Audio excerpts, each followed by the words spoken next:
Alrighty, there we go. I'm here with Alex James, Alex Social from 4 Week Natural, and you're currently in Split, Croatia, or as the my attempt to name the country locally would be Hrvatska. It's a bit strange the way they spell it, but there we go. How's the obviously you're there for your boot camp right now. How's that going? We're on week 4 of the 4 week natural here. It's actually in Hvar, Croatia. The country is Hrvatska, Croatia. Yeah, on the island of Hvar, which is kind of a party town that attracts a lot of digital nomads.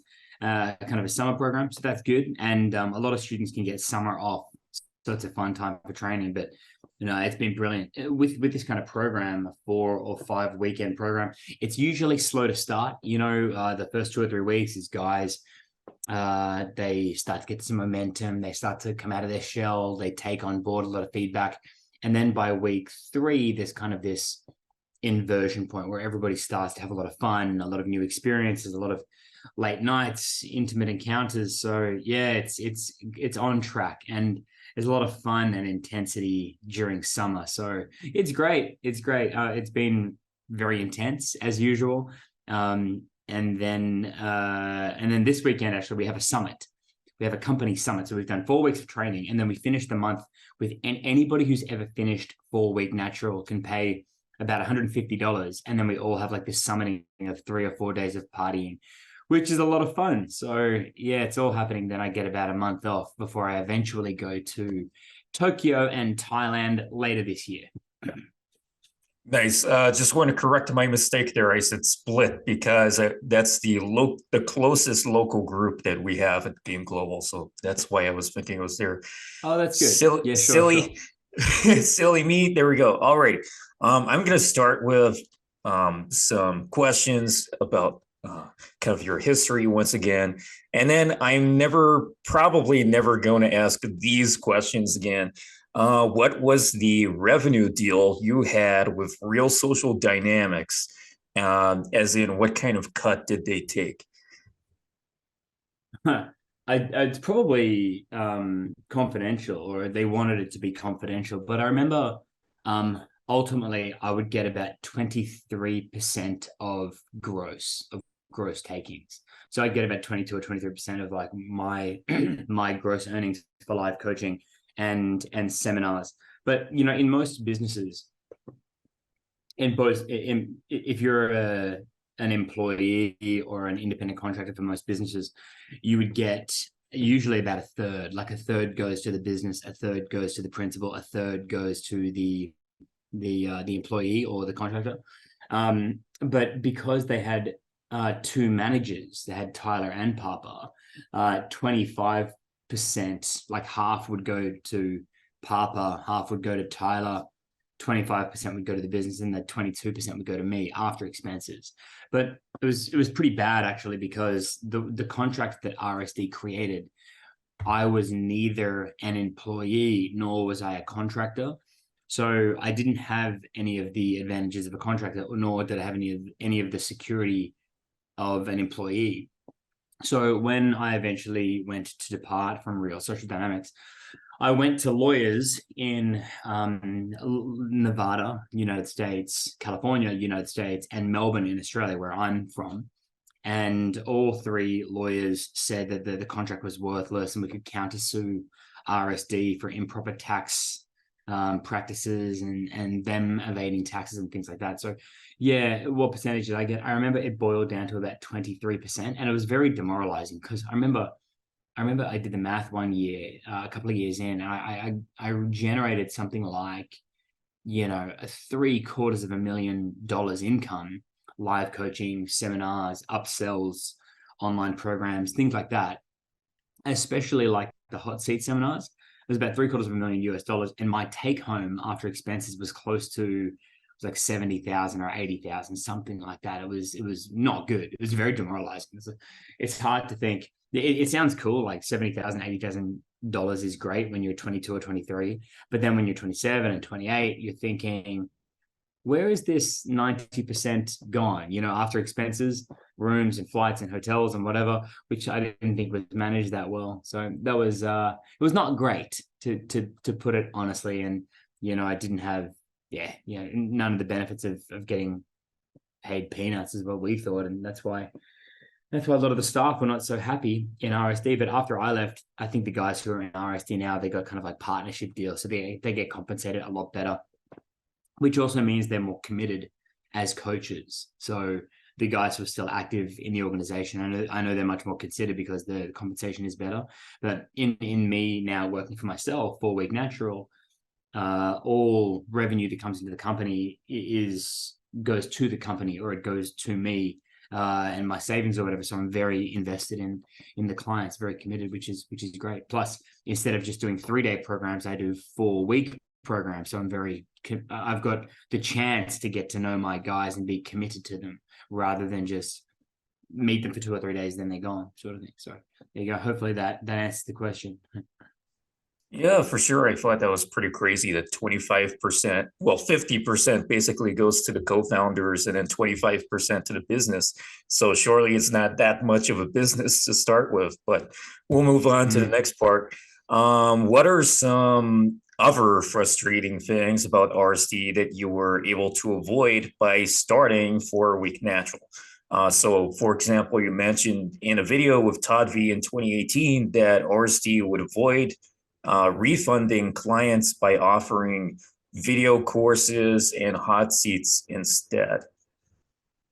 I guess your questions of this nature are coming in from your audience, and I'd like to have questions more focused on game rather than historic gossip about RSD malpractice. I mean, that's what I'm here to do. Is I'm here to teach game and help people.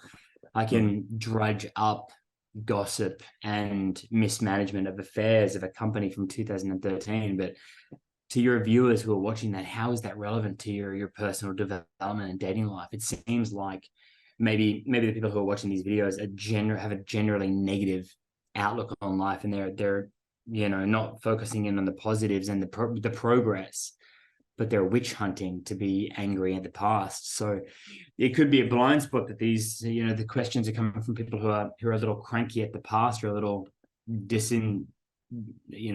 unhappy, disenchanted with whatever's going on. And they're looking to be more angry. They're looking to be more like raging, like, oh, the government's bad, or this whole company's bad, or this mismanagement.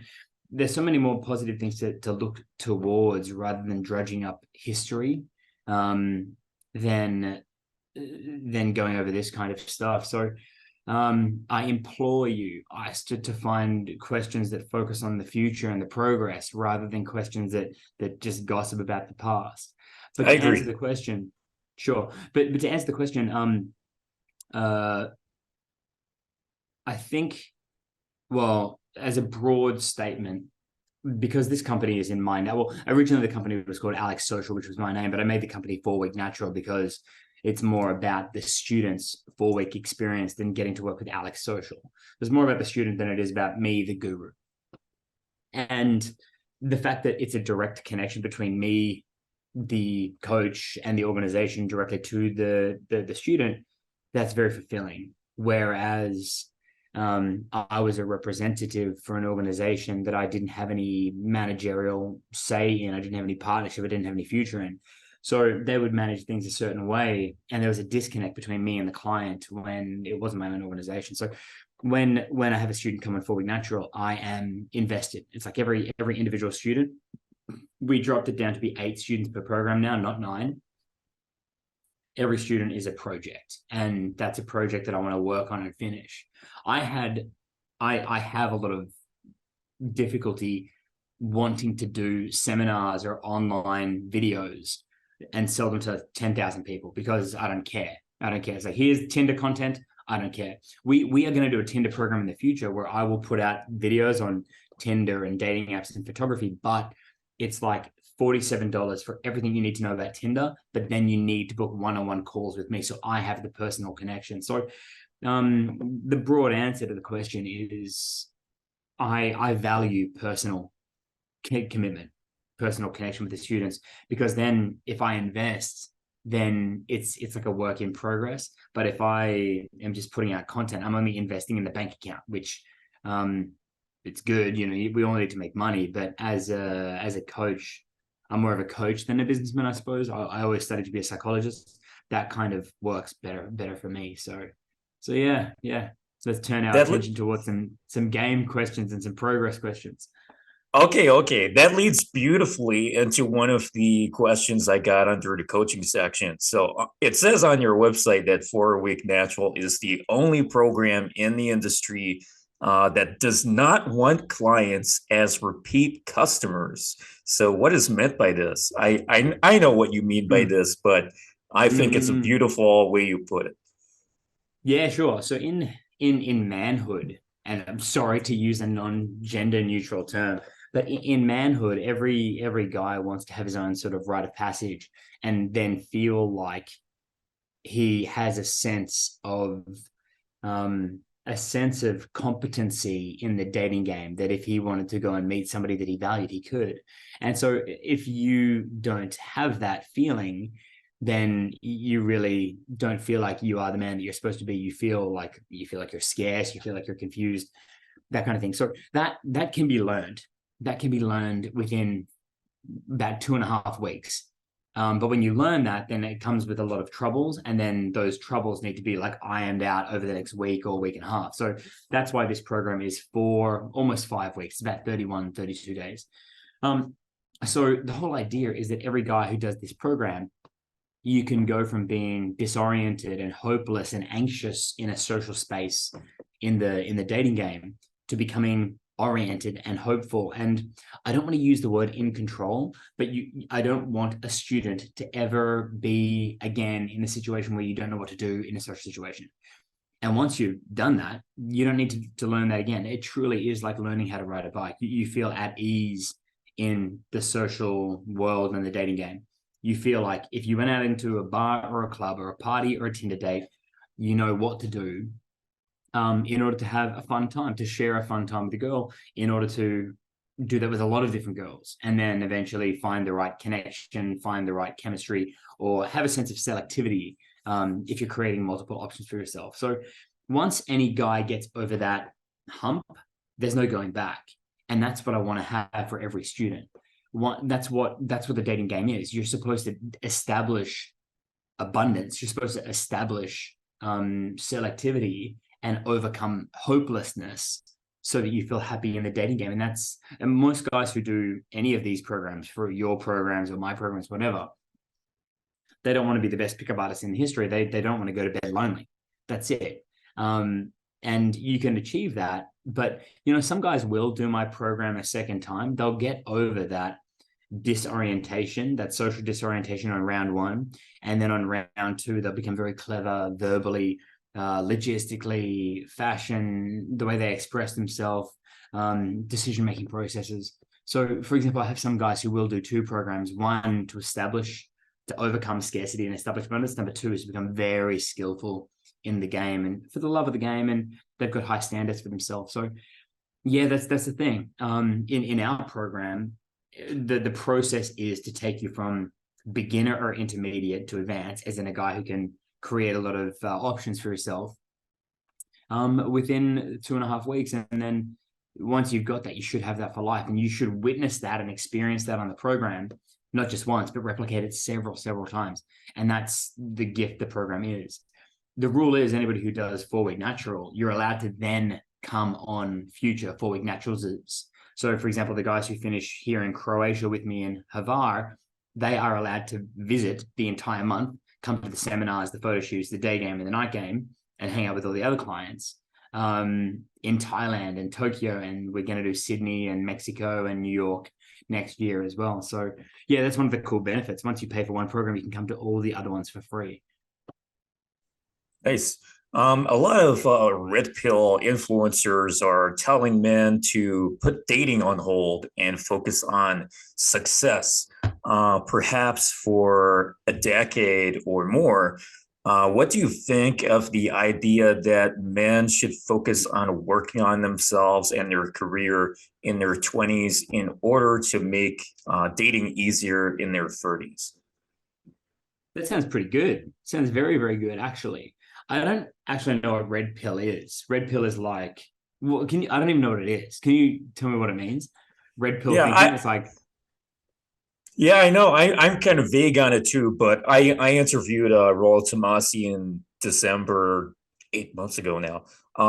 So he's like one of the top figures or the top figure on it, and his description was it's like the Matrix. If you have seen the Matrix, there's a red pill, there's a blue pill. Blue pill represents ignorance, and the red pill is basically guidance on how to live a better life instead of the acceptance of how things are and not using that information for your benefit. That's my rewording of it, mhm. but that's the gist, I guess. Yeah, interesting. So I think it's a great idea. I think it's a brilliant idea that, well, for every man, for every individual person, you need to look after yourself first. And looking after yourself is establishing yourself in terms of your education, your career, your health and well-being, and getting yourself a little place to live and thrive in this capitalist world that we live in. Um, Relationships and quote unquote pickup has to be secondary to that anyway. I think for all of us, men and women in this, gender equality generation that we live in, and future that we're gonna live in, you got to put yourself first and work really hard on yourself. But as you're, going through the age of 17 to 27, you're getting your education, you're developing, and you are maturing. You can still have a whole lot of fun connecting, experimenting, celebrating life with intimacy and romance, young romance. But up until probably the age of 27, around about 27, 28 is when I would say that you become really a young adult. And you can be forgiven for being innocent and childish and trial and error up until the point of about 26, 27. But when you get to 27, you should have your shit together or at least be on the right path by then. It's great to have a really excellent awareness of self-development, social dynamics, how to appreciate, respect, host, and be patient with other people around you, women that you're interested in, girls that you're interested in, or whatever your sexuality desires.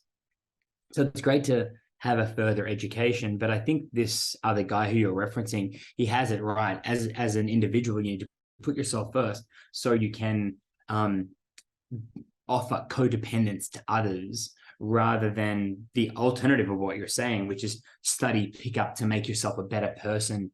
So if you can get a girlfriend, then you think your life is going to be better. That's not the case at all. I have some guys who come in the program and they say, I don't have a job yet, but if I get a girlfriend, then I can get a job. That's ridiculous. That's ridiculous. And in the evolutionary sense, and this is not my theory. This is evolutionary psychology and biology. Generally, the male species establishes resources has a big focus on establishing resources and protecting a family, whereas a female gender has the focus more on family, childbearing, and connection and bringing community together historically. So, if you honor the history, then it's definitely important for you to look after yourself. Have a very clear dedication where you're going. If you're a young guy and you're 25 and you meet a girl and she realizes that you're clueless, that you don't have a future or a goal or a plan, then she's just going to think you're hopeless or desperate.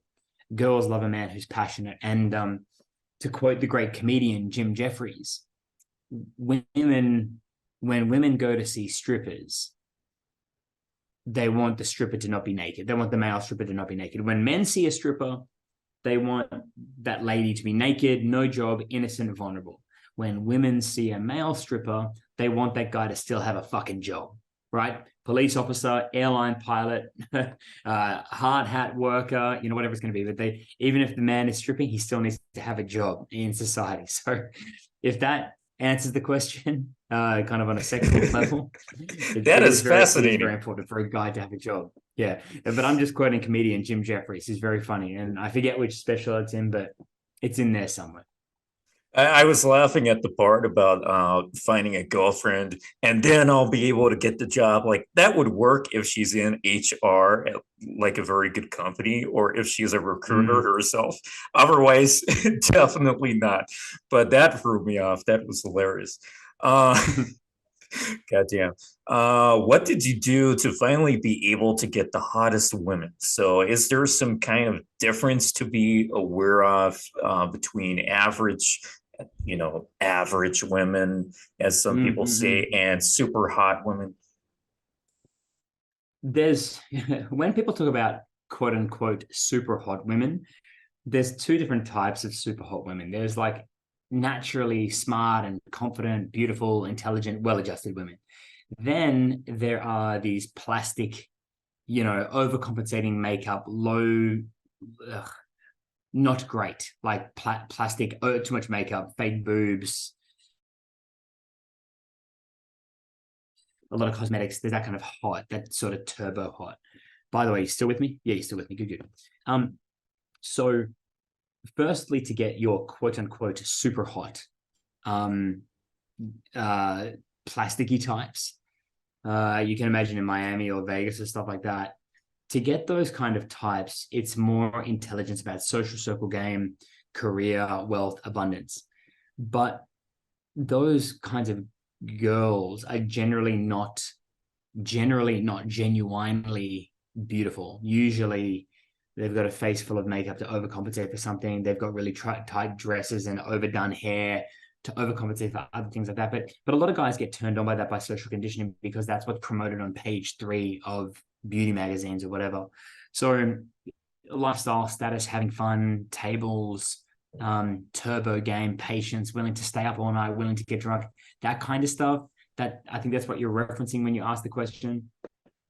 And I guess you need to have like a lot of social experience and be socially decisive and chat all night and kind of like promote a game to get those kinds of girls. But I don't think it's a great idea.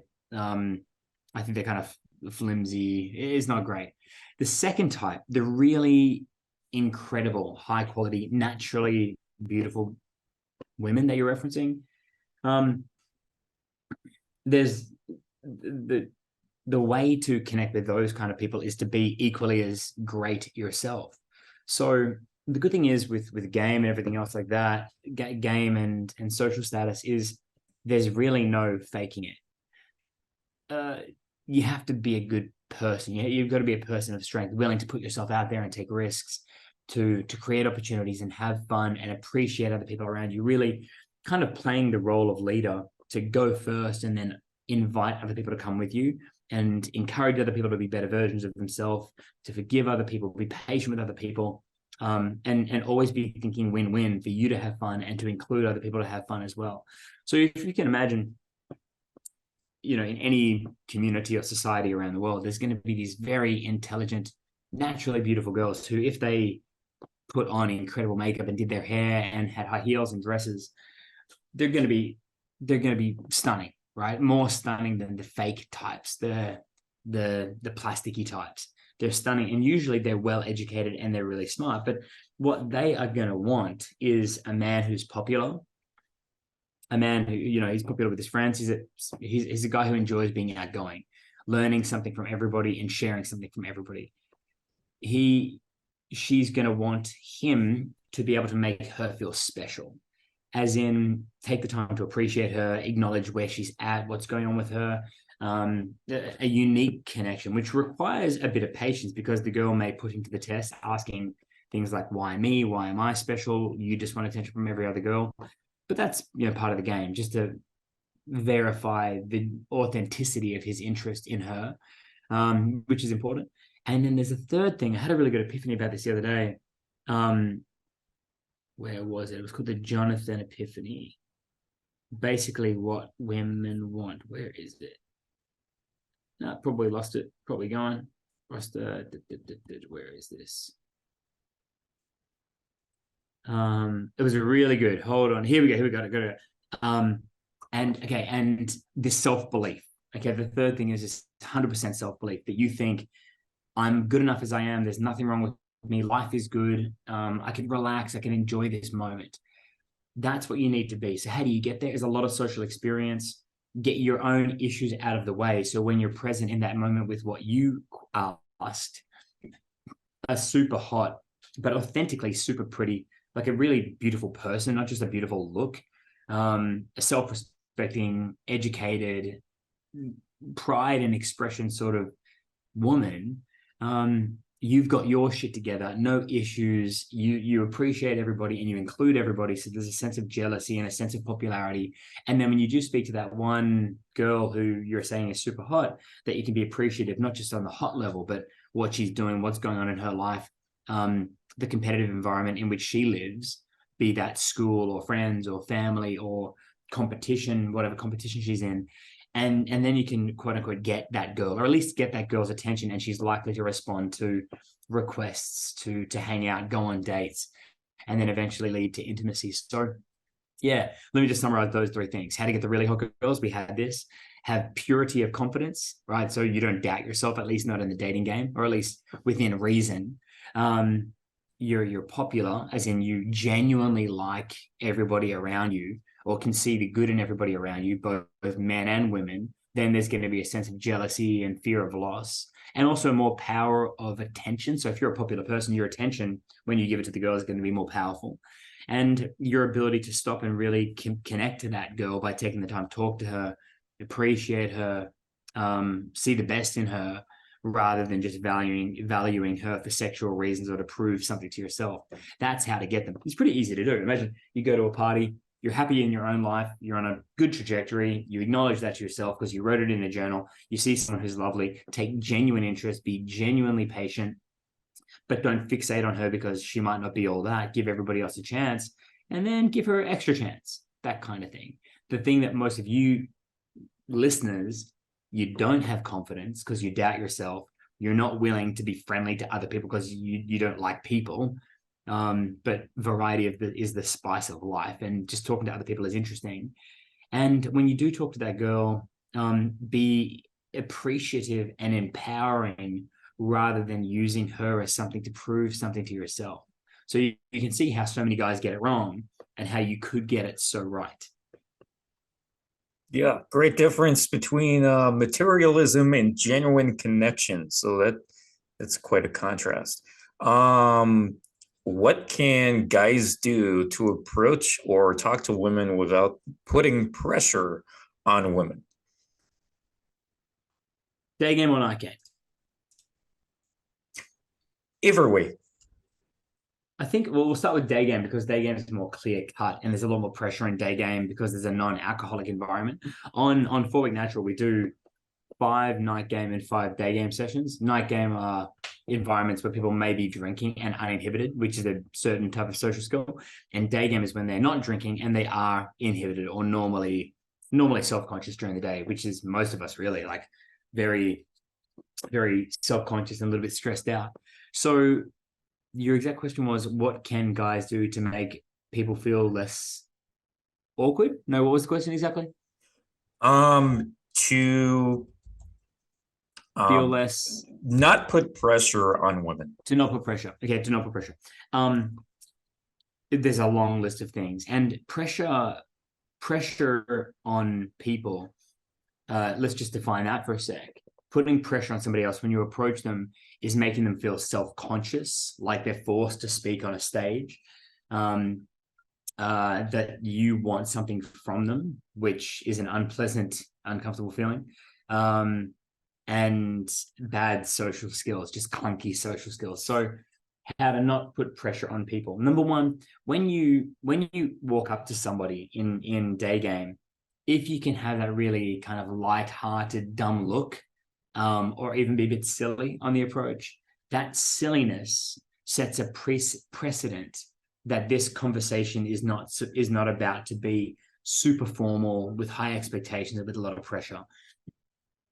So to exaggerate that into night game, if you were going to go and speak to somebody and you did a little dance when you approach, or you're like moving your hands around and said, hey, what's going on? And you show that you're a playful type of person, it shows that you're not there to be super serious. And you know how most guys are going to do it. They're going to roll up super serious, super invested, super worried, not focusing on anything else. A smart leader will know how to make things lighthearted and funny from the very beginning. So subordinates or people who feel pressured feel less pressure. They add a bit of fun to the interaction by saying or doing something fun, basically just a little dance. A little dance can help. Hey, what's up? What's going on? Happy Saturday to everybody. Hey, I'm Alex. I'm Ice, whatever. In terms of verbal turn of phrase, we've got a couple that we use in day game that are really, really valuable. So whenever we start a conversation, I'm kind of from the London and Australian school of communication skills. So we always say, pardon me, sorry for interrupting, etc., etc. And then we'll say, we'll have, start the conversation. We're very quick to introduce ourselves. By the way, let me introduce myself. My name is Alex. I live here. I work here. I'm on holidays here, whatever it's going to be. So it takes a lot of pressure off if you help her to understand who you are and where you're coming from. So one thing that a lot of students don't do is you don't volunteer the introduction the way that you should. There's a very nifty turn of phrase that you can use. And this is pure psychology trickery, I guess, or psychology mechanisms that help to move things quickly forward. You can say, by the way, I'm sure I'm interrupting. And the automatic response to that statement is, no, it's okay, you're fine. By the way, I'm sure I'm interrupting. No, it's fine. So if you're a listener, say, by the way, I'm sure I'm interrupting, you're normally going to hear back something like, no, it's fine. If you are interrupting, they'll say that. So I'm in a rush for work. I've got to get to the train. I'm going to go meet my boyfriend or husband, whatever it is. So it's a good thing to say in practice every time. A couple of other mechanisms that we use is you would then say something like, I'd never talk to strangers. Forgive me if this is awkward. So that's called calling out the elephant in the room. And then the next mechanism that we know to use is to point out that she looks overwhelmed, or they look overwhelmed. For example, you look like I've scared the hell out of you. You look overwhelmed. I'm sorry if I was overbearing with my conversation. I totally apologize. So you point out how she looks and feels, and normally it's going to be self-conscious. Oh, forgive me. I've made you feel very self-conscious. And they'll be like, oh, do I? Oh, I apologize. I shouldn't. So there's a handful of mechanisms to take the pressure off.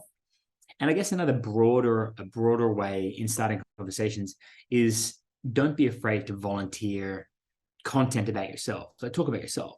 I'm doing this, I'm doing that. I'm here with my friends. We've got this planned. We went there yesterday. It was really awesome. What are you doing? So lead the content so they've got something to bite into rather than just trying to milk content out of them, right? Imagine if you go to see a comedian on a stage and he's only interviewing the audience, it's not going to be very good.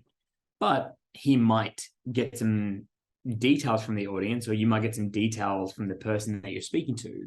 And then from there, you can run with that and tell stories and offer content that the listener can listen to and then work with, and that takes the pressure off or the awkwardness away. I could go on, but I think that's enough.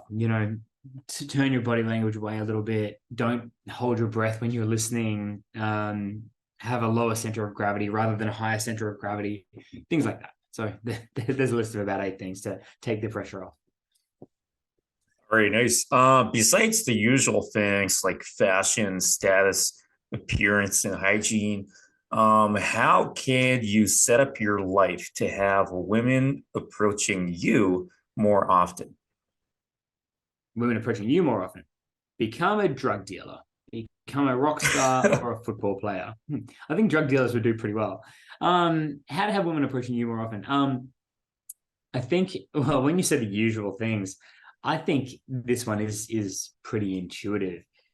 What you can do to get women approaching you is, of course, set up a lifestyle. Be someone who's known, or do it like this. Something outside of the normal that you're referencing is if you do go to parties or bars or restaurants frequently, and you're good at talking to everybody. So oftentimes people will hear about you before you've met them. So go around, talk to everyone, because everybody's got a story to tell. And if you become truly abundant in your own life, you will want to, you'll be so happy with yourself that you'll be curious about others. That's what it is to be abundant. You'll be so happy and content. You won't see your own life as a struggle. You'll be content with your daily challenge, realize that it's the same for everybody else, and you'll want to speak to everybody around you. What are you up to? What's been going on? That's interesting. Helps take my mind off my own journey for a couple of minutes. And then people will talk about you in a positive light. People will gossip about you positively. And then when their friends come to the party or the event or school or whatever it's going to be, they're gonna be, oh, that's Ice, or that's Alex. He knows everyone here. He's fun. He's popular. Everybody likes that person. So if you have a reputation before they meet you, there's that, and that's quite easy to do by generally being outgoing and giving everybody a chance and keeping up with everybody. It's a really cool thing. Otherwise, I think it's, if you get to this place in your personal development where when you're having fun, you're so relaxed and loose and being silly that you're really just living in the moment and laughing about life. People can see it on your face that you don't have any agenda. And if they approach you, it's only going to be fun and silly and lighthearted and unpredictable, as opposed to you hoping to achieve something. So if you're, wearing crazy sunglasses or having a crazy haircut or a feather boa like Mystery used to have, and you're just dancing around being silly, someone's going to say something to you like, I like what you're wearing, or who are you? What are you on? Not even referencing drugs, but just trying to start a conversation. And oftentimes people are too nervous to approach a confident person. They will just get into the proximity of a confident person and then hope the conversation gets started by starting with eye contact or something like that. So we call that happy DJ face. So imagine you're just in the party, you're like, yeah, what's going on? And you, what's it like? That really lighthearted mood.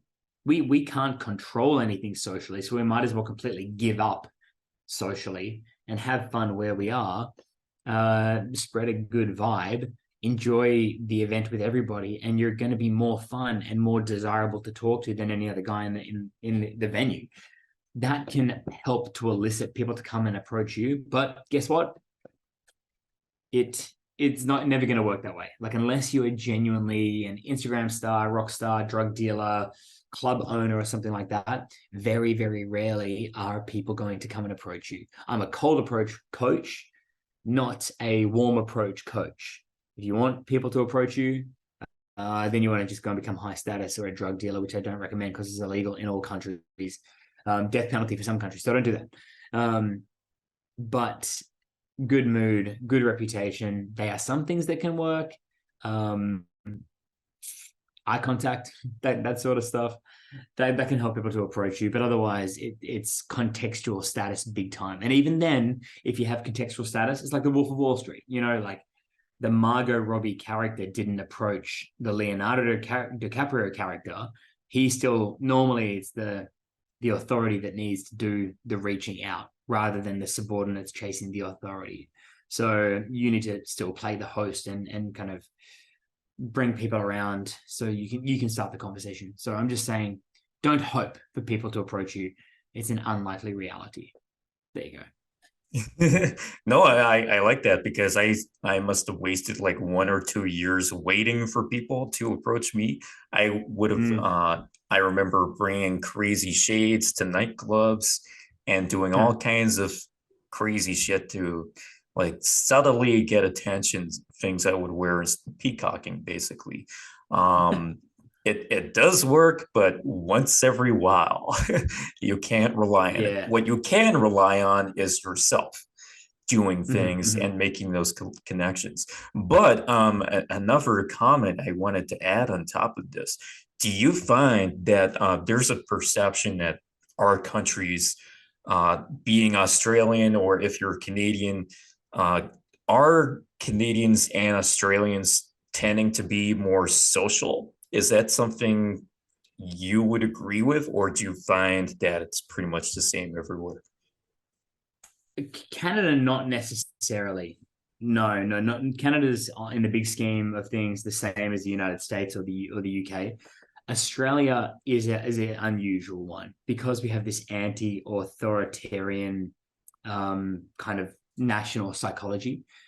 So Australians are particularly outgoing, and we're brought up that way, and it kind of positively reinforces. So, yeah, Australians are. Canadians maybe a little bit more than others. Maybe Italians are quite outgoing, but maybe not as like courteous. Maybe not as courteous with their outgoingness. I don't know, but Australians are, just because of this kind of like loud anti-authoritarian convict culture going back 200 years. But otherwise, maybe Australians and Italians are the only ones I could say that are particularly outgoing. But Australians do have a bit of British charm, so a bit of politeness, but a lot of loudness, and we identify with being a bit non-conformist, I guess. So there's a lot to learn from me as an Australian, but then there's a lot that I need to learn from my European and American and British students on how to calibrate that and how to be polite based on the context that I'm in. So yeah, sorry. Yeah, the Italian one, I forgot about that. You're absolutely right. Oh my God, Italians are extremely crazy. Let's just leave it at that. Passionate, aren't they? Passionate, yeah. Had various best friends who were Italian, and it's the most the country with the most immigrants in London is Italy. London has Oh, a lot of really? Italians. Yeah. Yeah, right. I think London is brilliant. So passionate Italians have found a happy place. There's a lot of opportunities for dating in London. I think it's brilliant, really brilliant. Mhm.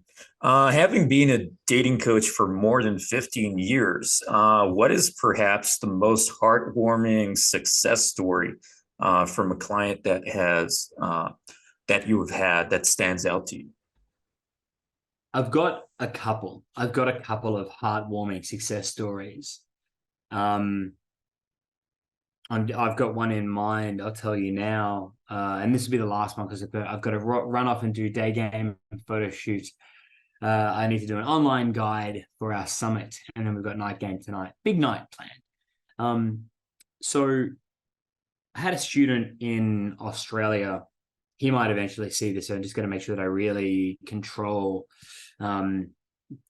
privacy here. But student in Australia, 35 years old, really good Australian guy, and really quite handsome, quite masculine, quite rugged. And he started his own company.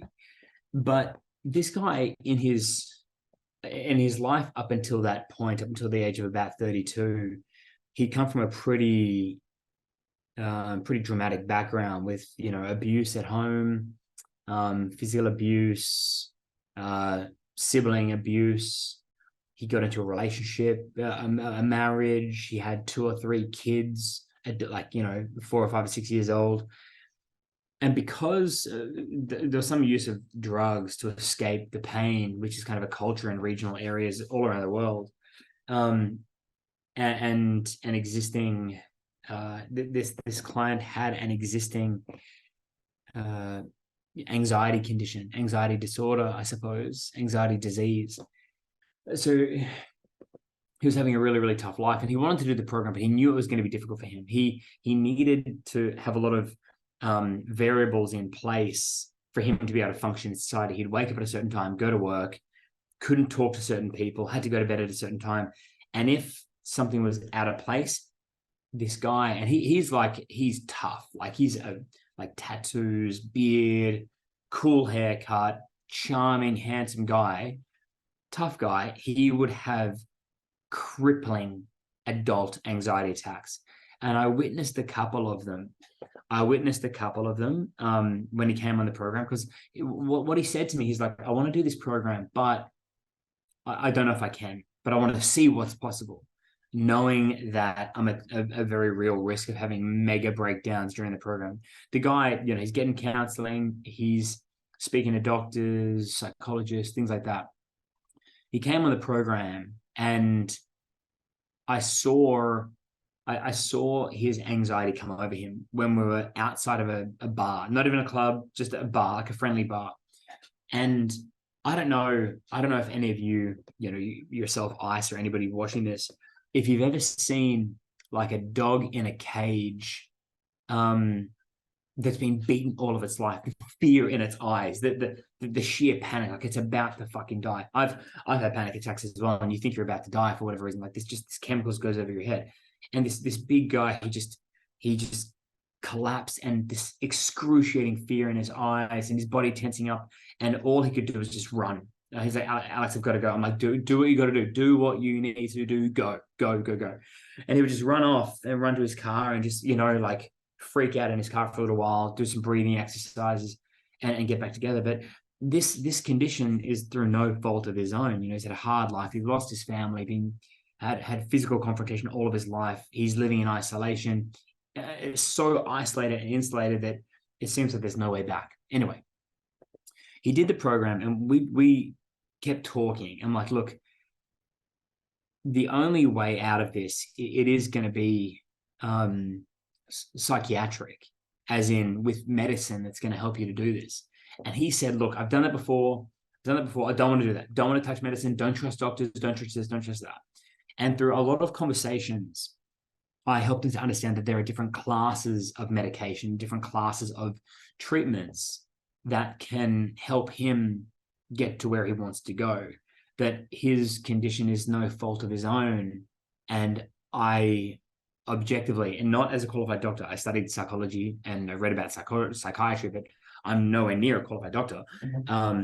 Just my observation from my life experience is that the only way to change is to start on a course of that kind of medication. Anyway, he did it. And through all of his fear and that bravery, he actually started on a certain medication, a type of anti-anxiety medication. And he did it for a little while, and he was okay. He could come to day game. He could walk in the streets. This was a country guy. Then he said it wasn't working. It got worse. He went back to the doctor. He got double the medication. And then all of a sudden, everything worked. This guy, he had this horrific life from 15 to 35. And then he said he woke up one day and it was just clear. It was just clear in his head. Like 2 weeks for the medication to kind of stabilize in his system. And then he could go to like the local pub, and he was chatting to women, making friends with people, catching up with people, connecting with people. When he explained this to me, he was like, Alex, man, I've been on 3 dates this week.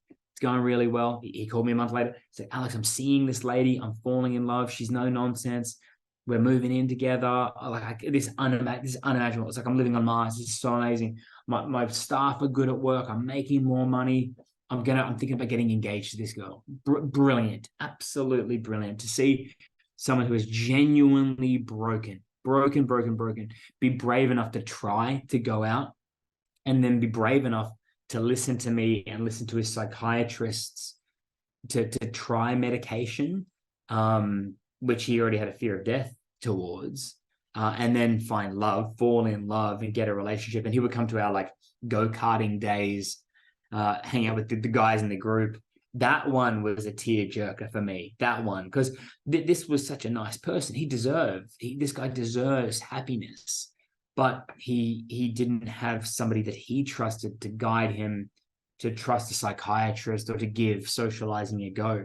Everybody listening to this deserves companionship. We all deserve companionship and social happiness at least. And this guy had experienced social torture, like physical, mental, emotional torture all of his fucking life, isolation torture.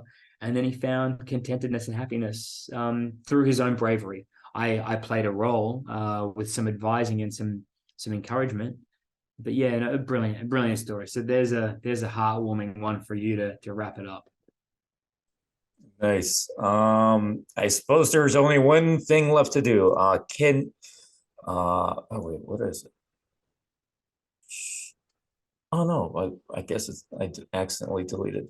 Do you have the medallion for 4-week natural with you? Because I was reading about that. Yeah, they're here. Here they are. Here's one of them. So we used to actually give out polo shirts. Oh, there we go. There we go. Yeah. We used to actually give out these polo shirts on the program, but the thing was, probably mirrored, I guess. The thing was the polo shirts would never fit. So now we do the medallions because they can always fit everybody, and they can become a keychain after the event. And one of the medallions in each batch is gold. So one of them has like a gold writing on it, and that's for the student who becomes like the leader of the program, the leader of the Lost Boys, or the captain of the team, I guess. So it's just something to take away from the program. We used to actually do shirts, but it was super complicated, and then it was even more complicated during COVID. So then we stopped doing it, and this way I can travel with these a lot easier and bring them to the different programs. So see them here. We do the medallion presentation ceremony here in Croatia on Thursday. And it's pretty cool. There's hundreds of these, about 400 of these that have gone out around the world. Just something fun. It's made of stainless steel, printed, laser printed, embossed, three-dimensional. All pretty cool. Here they are here Nice. they are here with me. Yeah, now. All righty, cool. Thanks for being part of this. Would love to do more because I did have some more questions, but on to the next. Get going. I Training may be able everyone. to There do we go. another one next Monday afternoon. This time next week, where it's going to be the end of our summit. We're going to be partying, drinking, networking. So you can have like try a drunk interview with me, see what happens. Could be fun. But just so all of you guys know what's happening, my website is fourweeknatural.com. The way my business works, and I'm glad that it's worked out this way, is I do programs with 8 students at a time for over the space of 5 weekends, which works out to be about 31 days from Thursday to the following Monday. So it's about 33 days actually. There's only 8 students per program. And as you know, I don't do any Facebook, Google, YouTube marketing. I don't need to. The program is legitimate. It's all that I've done for 10 years now, since 2015. I worked for RSD before this. And now that it's about 460 students graduate since 2015. Of those 450 students, they spread word of mouth. And we do these summonings, a couple of interviews like this, people Google searching and finding us organically that way. So I always fill out the programs 8 at a time. I had studied to become a psychologist, behavioral scientist. And so I like this lifestyle. So I do a month of coaching, then I do a month of photography. I also love landscape photography. That's my other thing. So it works out well for me. What you guys need to know is there are 8 positions available in Tokyo, which I have in October. I'm doing Thailand in December, around about December 15th, November 15th. There's 2 positions left for Tokyo. There's 4 positions left for Thailand.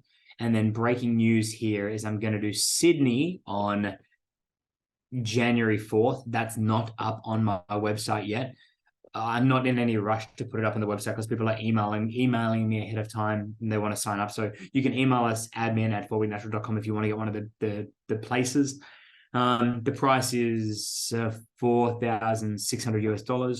Sydney's in January. Playa del Carmen, Mexico is in February 15th. New York is going to be around about March 26th, if I remember correctly. And then that's it. Then I'm off until London later in the year. London's going to be around about August 16th or August 20th. But because the program is so high demand and I'm transitioning into a different line of work, a marketing agency, I'm only going to do maybe 3 or 4 programs per year for the next maybe 2 years. And then I'll either hand it off to somebody else or stop doing it altogether. I turned 38 in 3 days, and I kind of always wanted to make sure that I stopped doing this by the time that I was 40 and that I was fully into creative media marketing, which is a passion of mine, and much more sustainable. I have a very brilliant girlfriend now who I love, and I'm making like longer plans with her. So I'm not going to be doing coaching forever. So just letting you guys know, that's the business that we're in. That's what you want to do. Jump on it now because it's not going to be around forever. You know what? I have one more question, which is so perfect with what you just said, and it only demands a short answer. So here it goes. I mentioned last time that there were a few things that stood out to me about your program, and those things were the duration of your boot camps and the fact that photo shoots are a part of it. Yeah. Another thing I picked up on is the fact that the coaching comes directly from you rather than from assistants. So I Yeah. already knew that part, but recently I've had people come to me from other coaching programs in my community, coming to me saying that the coach they wanted to work with didn't actually coach them or make many appearances. So I got to give you credit for making yet another difference here.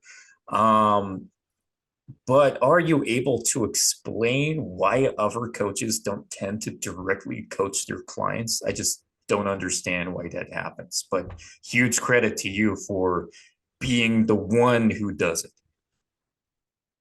I guess I can't speak on behalf of others, but I know that in my organization, if I, my people would trust my experience and my brand, and your dating life and your social fulfillment is something that people take very seriously. So they don't really want to, risk that on someone they don't know and trust. So for me, I've got so much experience that I can really enjoy this because I've got a lot of experience. People trust me to begin with, so that makes things easy as well. So it's just an easy process. It's a fun, easy, very meaningful process that doesn't exist when I had coaches working for me. It just didn't work anywhere near as well. They're pretty solid guys, but they're not like 15 years of experience solid. So it was easier for me. There's no risk, there's no complication, there's no middleman. It's me directly. There's the authority, there's the student. Um, it's a smooth process. People know that they're getting a trusted coach, and there's no distrust. It's great. So yeah, that's why I do it. Yeah, there's the answer you're looking for, I guess. Perfect. Guys, write in the comments. I want to see Alex do a drunk interview next week. Let's do it. So it's my birthday on Thursday, on Sunday, and Monday. So all the clients are going to be celebrating my birthday together, all the alumni. So anything could happen. So see how we go. Ice, you've got to harass me to get on these calls because I've got plenty of live coaching commitments here to stick with, which is good. And a drunk Australian on an interview, what could possibly go wrong? I don't know. Let's see. Alrighty. Thanks for being part of this once again. Very solid stuff. Good stuff, man. I'll take off now. See you later. Alrighty. Thanks. Bye.